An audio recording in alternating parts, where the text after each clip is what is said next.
तो आज हम देखने वाले हैं एक ट्रिक जिससे बहुत से जो क्वेश्चंस होते हैं वो टेस्ट सीरीज में आते हैं और उसका जो कंसेप्ट होता है, जो फॉर्मूला होता है वो क्या होता है।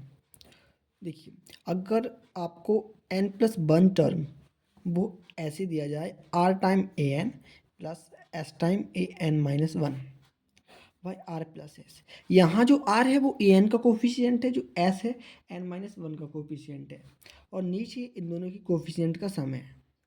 ठीक है, तो जो limit n tends to infinity A N होगा वो होगा r plus S A two और S A one upon R plus two S. ठीक है, अगर सीक्वेंस ए वन से शुरू होता है जैसे ए वन ए टू वे थ्री तो ये हो जाएगा, लेकिन अगर जो सीक्वेंस है वो ए नॉट से शुरू होता है जैसे ए नॉट ए वन और ए टू तो जो इसकी वैल्यू हो जाएगी limit N tends to infinity A N R plus S, यहाँ ए वन हो जाएगा और यहाँ एस ए नॉट और आर प्लस टू एस होगा।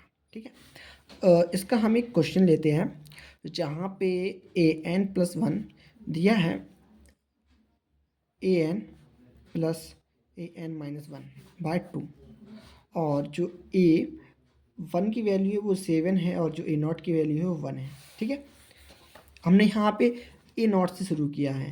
ठीक है, तो ये है, तो यहाँ हमें बताना है कि जो limit N tends to infinity A N होगा वो क्या होगा। सिंपल सा प्रोसेस है। ए एन का कोफिशिएंट यहाँ क्या है, ए एन का कोफिशिएंट वन है, ए एन माइनस वन का कोफिशिएंट क्या है, वन है और नीचे क्या होता है आर प्लस एस वही है। ठीक है, तो इसकी जो वैल्यू होगी वो क्या होगी आर प्लस एस यानी टू टाइम्स ऑफ, यहाँ पे ए नॉट से शुरू हुआ है तो सबसे पहले ए वन आ जाएगा plus S times A naught यानी कि one upon R plus two S one plus two, ये हो जाएगा 40 प्लस वन बाय थ्री यानी कि 50 बाय थ्री यानी कि आंसर हो जाएगा 5। ये रियल एनालिसिस का सबसे बढ़िया कंसेप्ट है, इससे बहुत से क्वेश्चंस आते हैं।